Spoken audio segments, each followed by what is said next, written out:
My name is Dr. Catherine Baker Johnson, and I am the Georgia National History Day Teacher of the Year.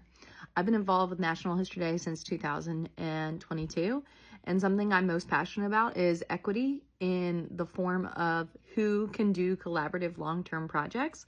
I am the gifted coordinator of Hillsman Middle School, and historically gifted programs have been not as diverse.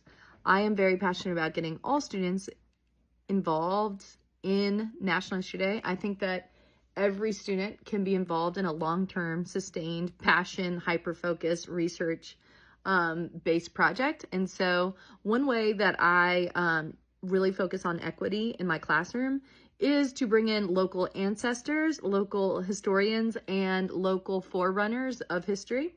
In Athens, Clarke County, we're only 53 years removed from de jure segregation in our schools. So when I bring in local Black civil rights activists, that really inspires my student population, which a majority are students of color. In 2022, I had the first students to integrate Clarke County schools return to my ELT. My ELT is where I do the National History Day project. It stands for Enriched Learning Time. So my students met two of the very first students to integrate that school.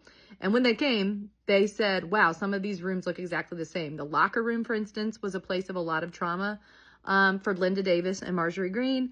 And we visited that locker room with the students. So they were like, wow, this looks exactly the same. And when they spoke to these history scholars of Clarke County, they said, one of them said she didn't want to speak in front of the mic, but when she saw the innovative, inquisitive questions of my students and their true engagement with local history, she decided to speak on the microphone for the first time. And she said it was the first time that she felt like the trauma she experienced from integration was not in vain. One of those leaders, Linda Davis, she ended up returning back, and she took my students on a Black history scavenger hunt of a Black cemetery that is right next to our school.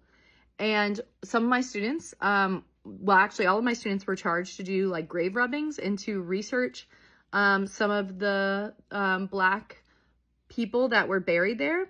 And I charged all of my students to respond to that primary source, which was the gravestone, in some sort of artistic way. So they all had different ways of responding to this. Some of them created a Google map, for instance, on Google, like a walking tour of Black history, local Black history.